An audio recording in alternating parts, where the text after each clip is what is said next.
இந்த நாளிலே கர்த்தரை நாம் சோஸ்தரிக்கும்படியாக செய்த கிருபைக்காக தேவனை நாம் துதித்து அவருக்குள் நாம் கை கொள்வோம். தொடர்ந்து நாம் ஜெபிப்போம். எங்களை நேசிக்கிற நல்ல பிதாவே, இந்த காலை வேளையிலே நீர் எங்களோடு இருப்பதற்காக நன்றி கூறுகிறோம் சுவாமி. ஆண்டவரே, நீர் எங்களை காண்கின்றதே, எங்களை காக்கின்றதே, எங்கள் மத்தியிலே உலாவுகின்றதே, எங்களோடு இருக்கின்றது. பிள்ளைகளை ஒருபோதும் கைவிடாத தேவன் சுவாமி. ஆண்டவரே, உமக்கு நன்றி கூறுகிறோம் சுவாமி. ஆண்டவரே, இந்த நாளிலே உம்மை ஆராதிக்க ஆண்டவரே எங்களை ஒருமனமாக கிட்டி சேர்த்தமைக்காக உமக்கு நன்றி கூறுகிறோம் சுவாமி. ஆண்டவரே, உம்மை நாங்கள் உண்மையிலே களி கூறுகிறோம், உண்மையே துதித்து பாடுகிறோம் சுவாமி. ஆண்டவரே, நீ நல்ல தேவன். ஆண்டவரே, நீ வல்ல தேவன் சுவாமி. ஆண்டவரே, எங்கள் மீது மன பொங்குகின்ற தேவனாக இருக்கிறேன். அன்பின் தேவனே, அதிசயத்தின் தேவனே, உண்மையே நாங்கள் போற்றுகின்றோம் சுவாமி. அல்லேலூயா. உண்மையே துதிக்கின்றோம், உண்மையே போற்றுகின்றோம் சுவாமி. ஆண்டவரே, இந்த இக்கட்டு நாளிலும் சுவாமி, ஆண்டவரே, எங்களை நீ நடத்துகிறீர், எங்களை சந்தோஷத்தால் நிரப்புகின்றீர், எங்கள் தேவைகளை சந்திக்கிறீர், எங்களோடு நன்றி கூறுகிறோம். ஆண்டவரே, உண்மையில நாங்கள் கனி கூறுகிறோம் சுவாமி. இன்னுமாக துதிக்க எங்கள் ஒவ்வொருவரையும் சுவாமி, ஆண்டவரே, உம்மை நேசிக்கிற, உண்மையிலே கனி கூறுகிற, உண்மையிலே வாழ்கின்ற உடைய பிள்ளைகளை நீர் இன்னுமாக ஆசீர்வதிக்கிறேன், எல்லோரையும் ஆசீர்வதிக்கிறது. அதற்காக நன்றி கூறுகிறோம். என்றும் ஆனந்தம் சுவாமி. உண்மையிலே நாங்கள் இருப்பது எங்களுக்கு மகிழ்ச்சி சுவாமி. தொடர்ந்து உண்மையை துதித்து உண்மையே பாடுகின்றோம். எங்கள் நல்ல பிதாவே.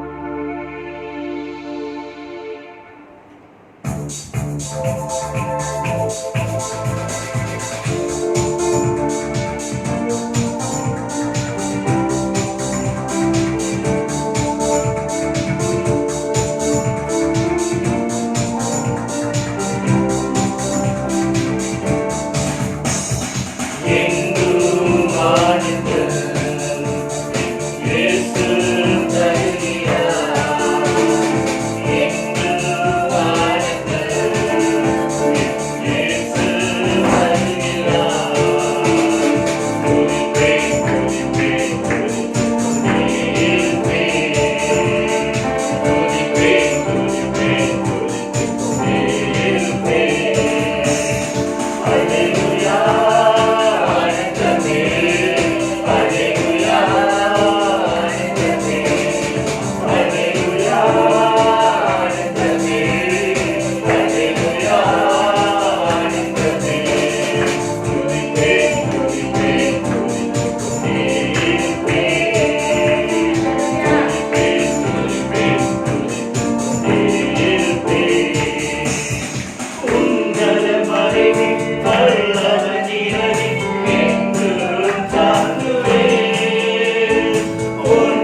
உங்களுடைய அன்பு சுவாமி, உங்களுடைய தயவு சுவாமி எங்களை தொடர்ந்து நடத்தி கொண்டிருக்கிறது சுவாமி. ஆண்டவரே நீர் சுவாமி எங்கள் மத்தியிலே இருக்கிறீர். ஆண்டவரே எங்கள் மத்தியிலே உலாவுகின்ற தேவனாக இருக்கிறீர் சுவாமி. அப்பா எங்களை சுவாமி நடத்தி கொண்டு ஆண்டவரே எங்கள் தேவைகளை சந்திக்கிற தேவனாக இருக்கிற சுவாமி. சுத்தாவியான தேவனே சுவாமி, வல்லமையான தேவனே, உண்மையே நாங்கள் போற்றுகின்றோம். பரிசுத்தாவியான இன்னுமாக உண்மையே நாங்கள் ஆராதிக்கிறோம். கனமும் மகிமையும் உமக்கே சேர்வதாக என்று சொல்லி உண்மையே நாங்கள் போற்றுகின்றோம்.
நாங்கள் ஆண்டவரை உம்முடைய பலத்தோடு உம்முடைய ராஜ்யத்தின் கீழ் நாங்கள் வாழ நீர் கிருபை செய்வதற்காக உம்மை ஸ்தோத்திரிக்கிறோம் சுவாமி.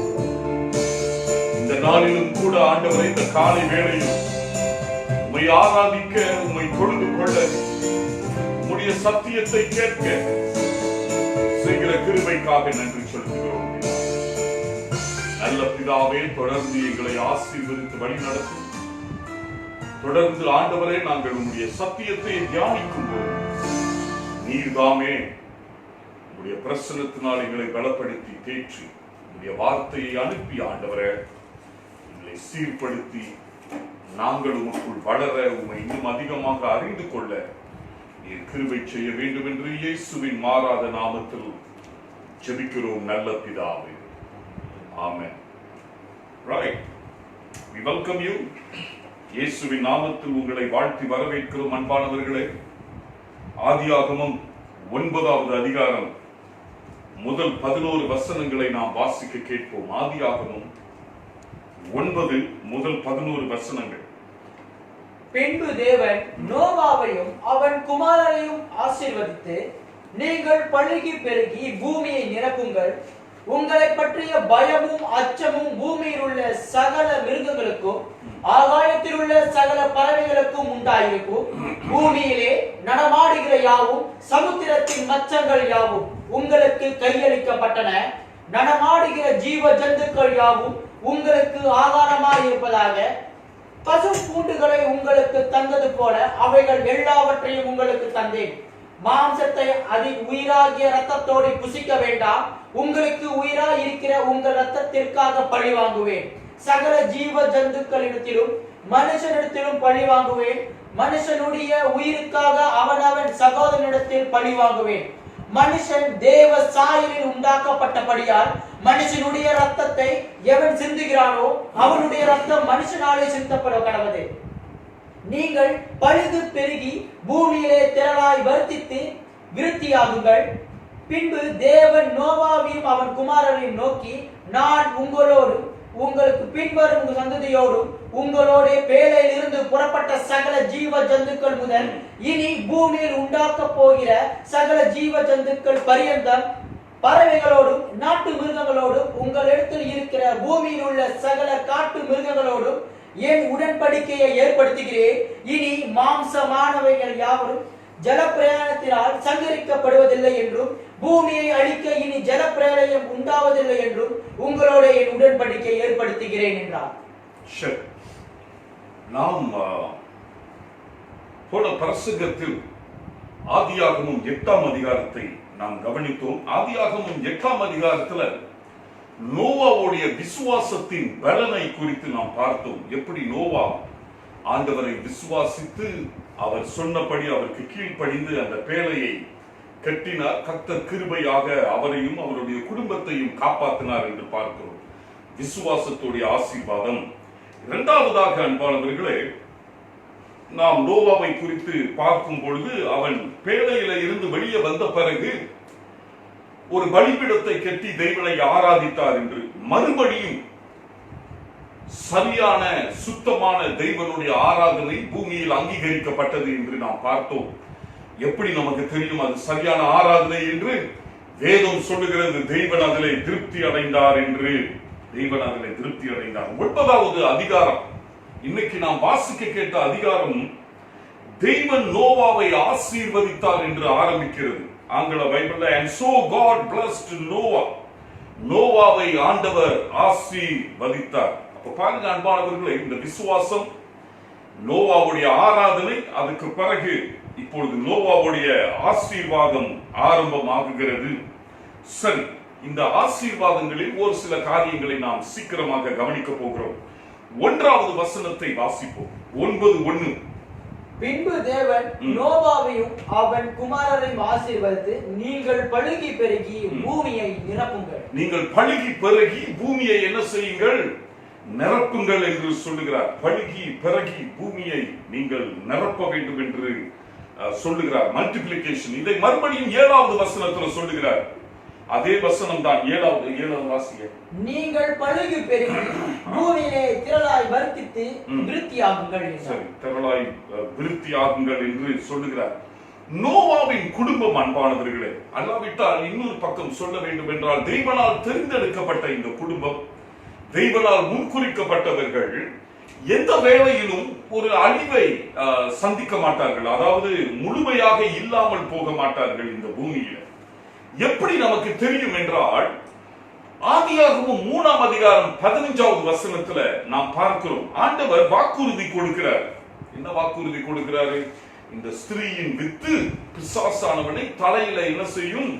நசுக்கி போடும் என்று. அது பிசாசானவனுடைய தோல்வி, தெய்வனுடைய வெற்றியை குறிக்கிறது. அப்போ ஆண்டவர் உலகத்தில் உள்ள எல்லா மனிதர்களும் நோவா காலத்திலும் நோவாவையும் அவருடைய குடும்பத்தையும் அழித்திருப்பார் என்றால் ஆதியாகமம் 3ஆம் அதிகாரம் 15வது வசனம் என்ன செய்யாது?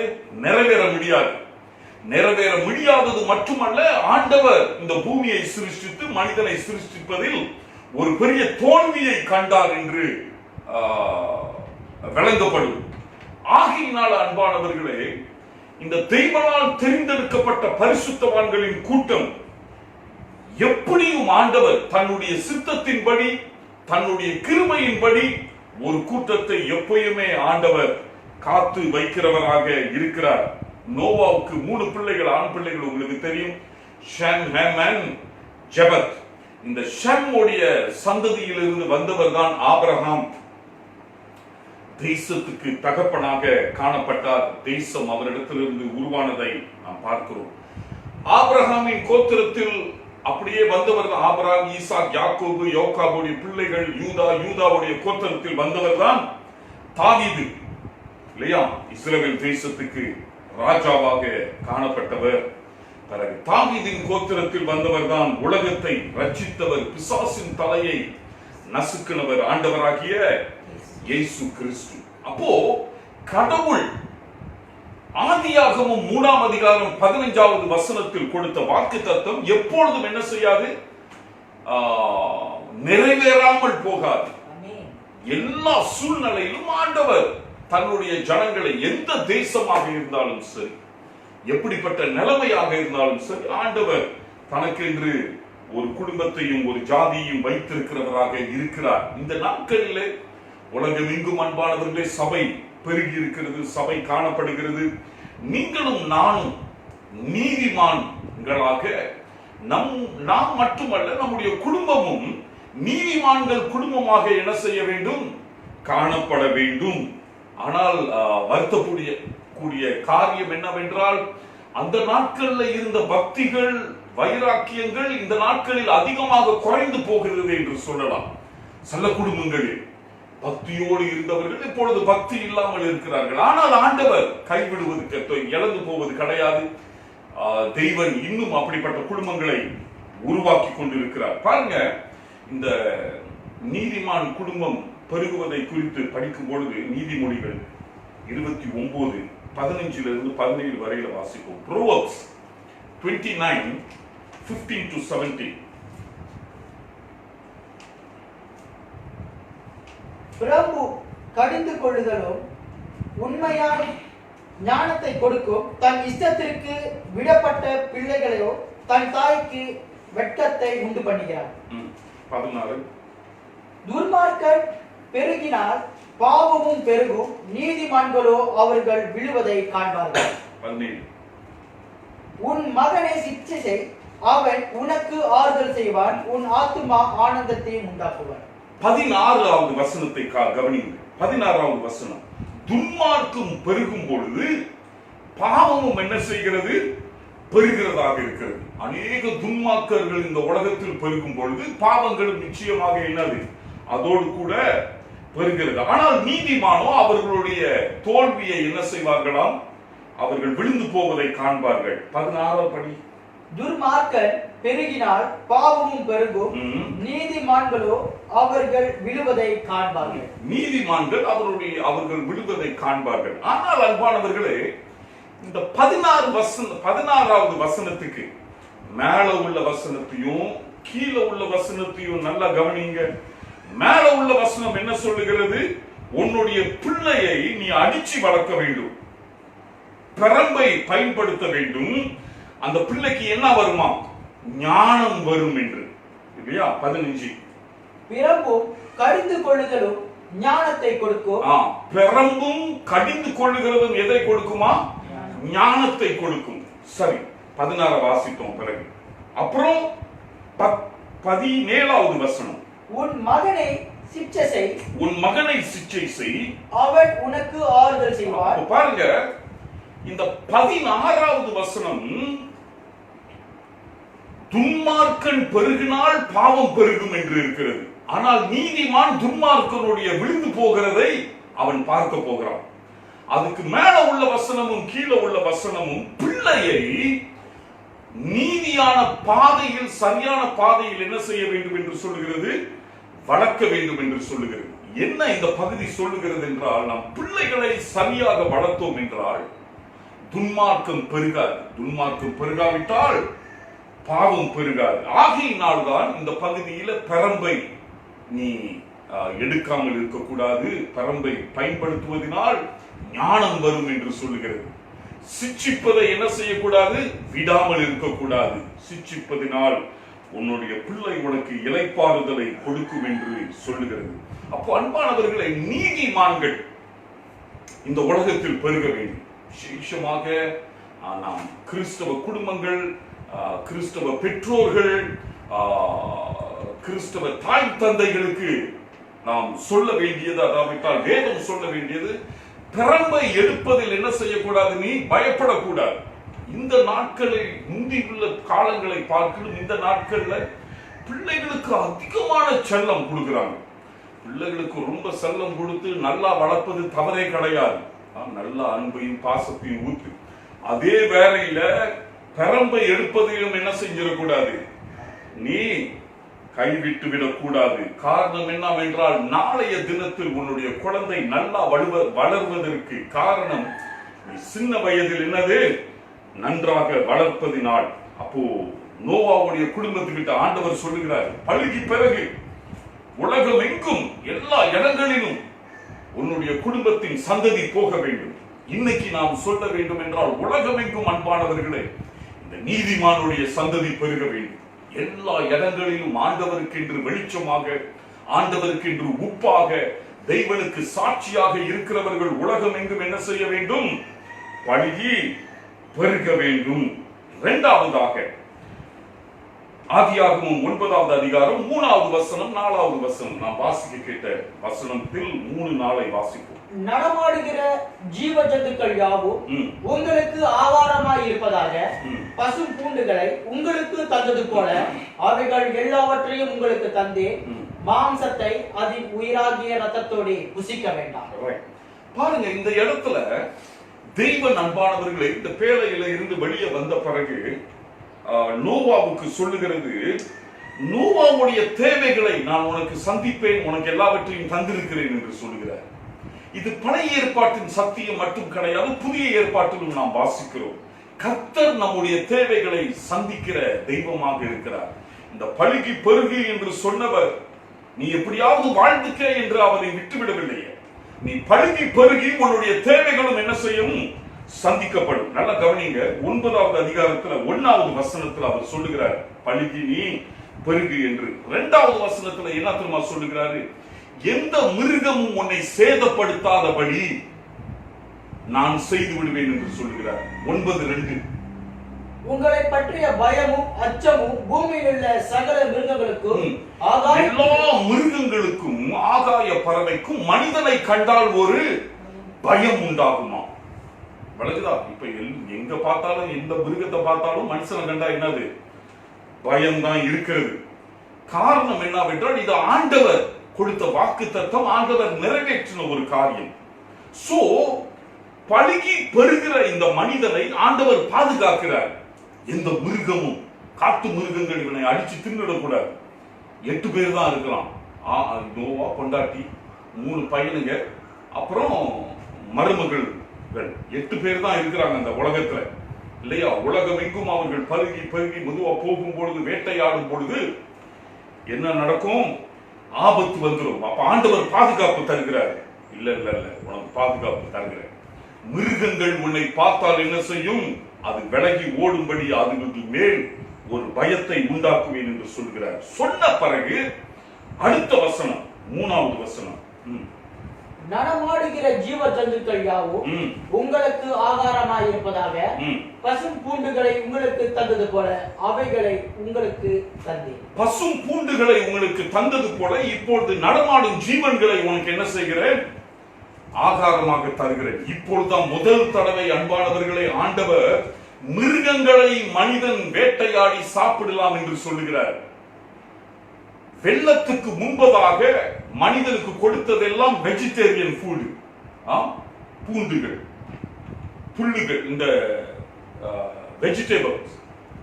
இதுக்கு பிறகு ஆண்டவர் மிருகங்களையும் என்ன செய்யலாம்? உன்னுடைய டயட்ல என்ன செஞ்சு கொள்ளலாம்?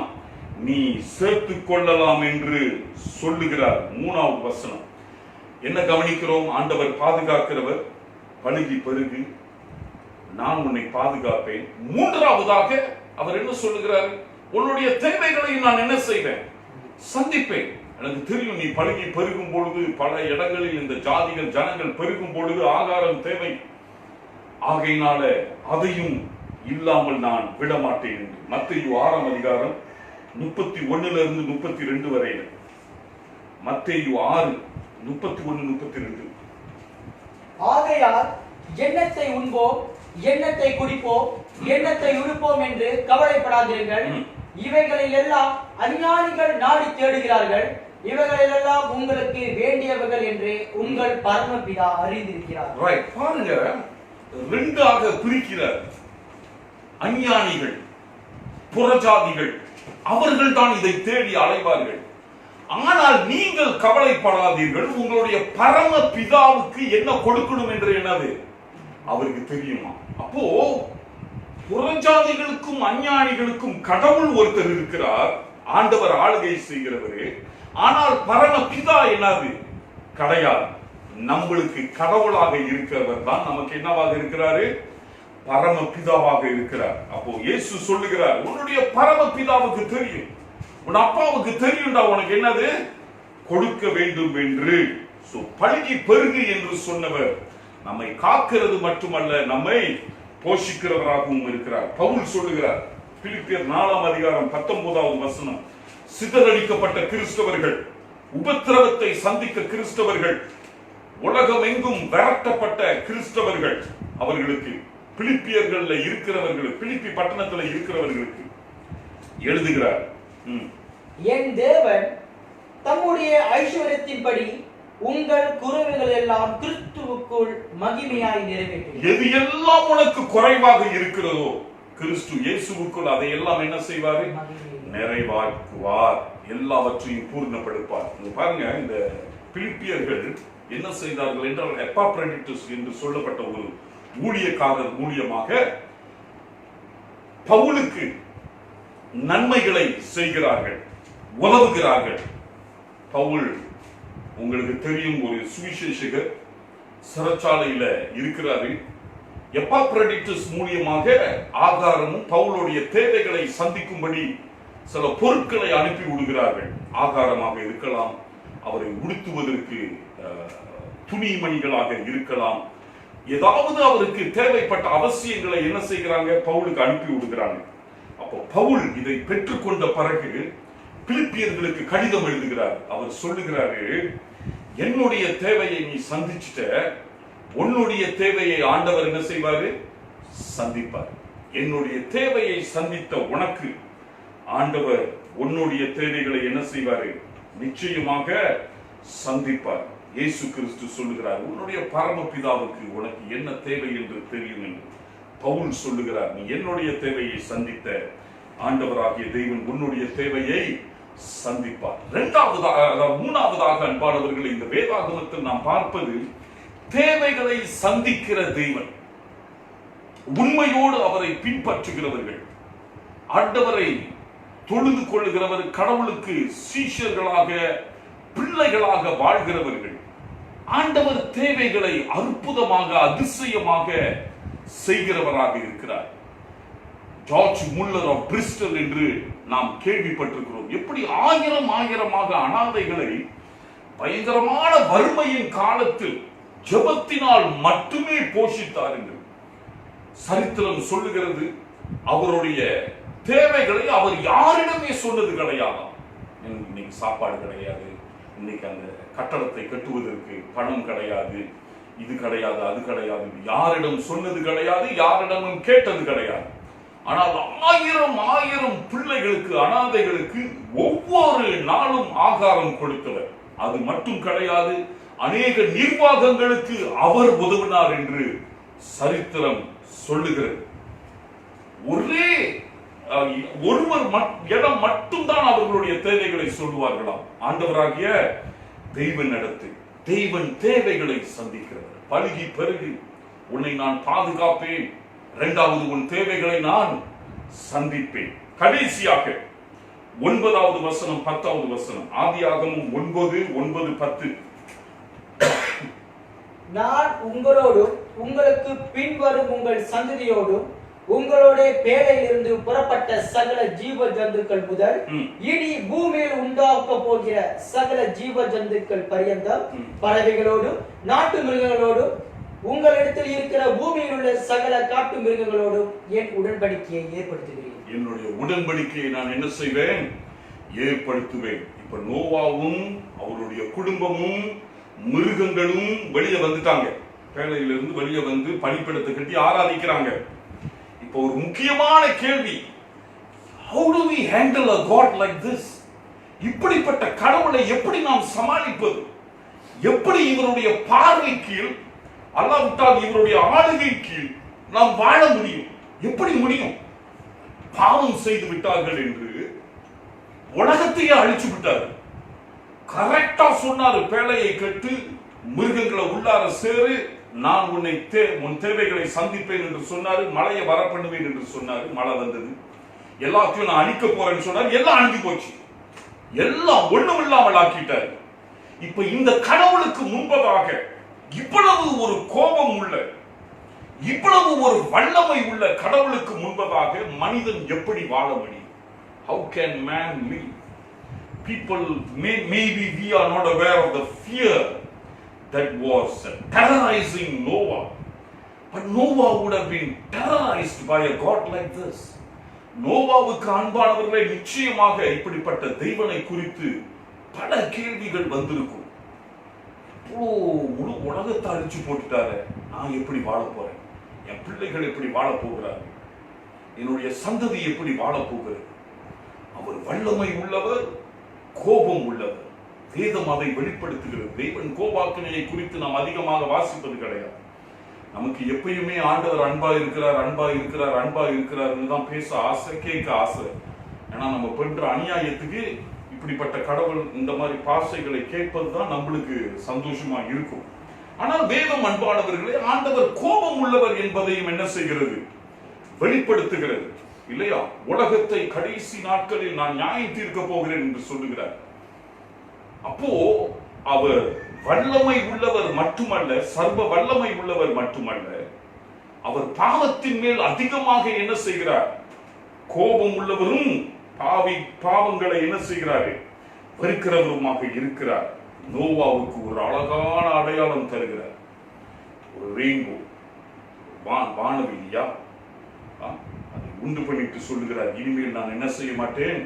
அழிக்க மாட்டேன். இது நான் பண்ணுகிற உடன்படிக்கை, இது நான் செய்கிற உடன்படிக்கை என்று அவர் சொல்லுகிறார்.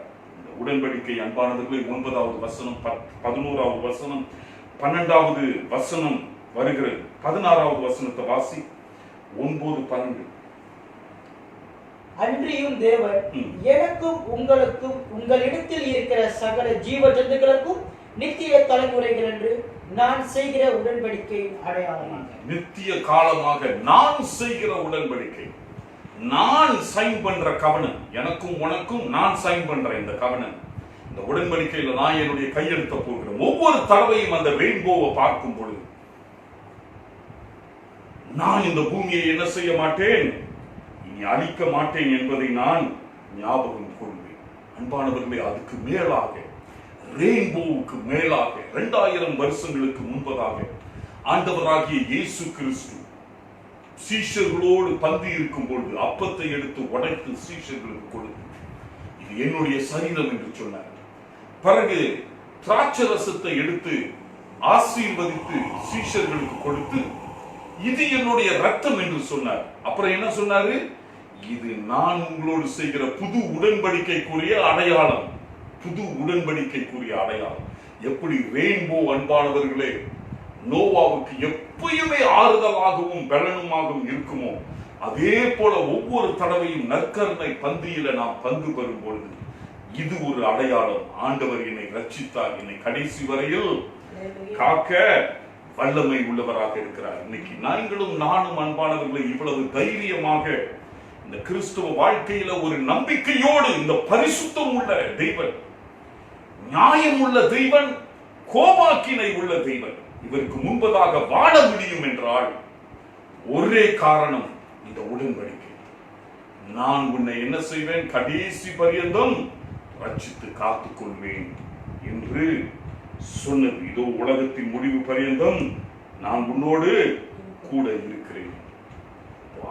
மூணாவதாக நாலாவதாக அன்பானவர்களே ஆண்டவருடைய உடன்படிக்கை, ஆண்டவருடைய கிருபை, ஆண்டவருடைய அன்பு நம்மை எப்பொழுதும் எல்லா சூழ்நிலையிலும் காத்து நம்மை ஆசீர்வதிக்கிறதாக இருக்கிறது. கிறிஸ்தவர்களுக்கு எப்படி இவ்வளவு நம்பிக்கை, தைரியம்? நான் சித்த பரலோகத்துக்கு போய் வேண்டாம் அப்படின்னு ரொம்ப தைரியமா சொல்றான். உலகத்துல 199 பேர் பயந்துகிட்டு இருக்கிறான். சித்த நான் எங்கடா போறேன், யார போய் பார்க்க போறேன், எங்க போய் நிக்க போறேன், எனக்கு என்ன ஆக போகுது அப்படின்னு சொல்லிக்கிட்டு இருக்கிறான். கிறிஸ்தவ மட்டும் செத்துட்டா அடுத்த நிமிஷம் அடுத்த வினாடியே நான் எங்க இருக்க போறேன்? இயேசுவின் பிரசன்னத்துல இருக்க போறேன். இந்த மூச்சு விட்டனா அடுத்த மூச்சை இழுக்க போறது கடவுளுடைய பிரசன்னத்துல. இந்த கண்ணை மூடணும்னா அடுத்த தடவை நான் கண்ணை திறக்க போறது தெய்வனுடைய பிரசன்னத்துல. எப்படி அவ்வளவு தைரியம், அவரின் நம்பிக்கை!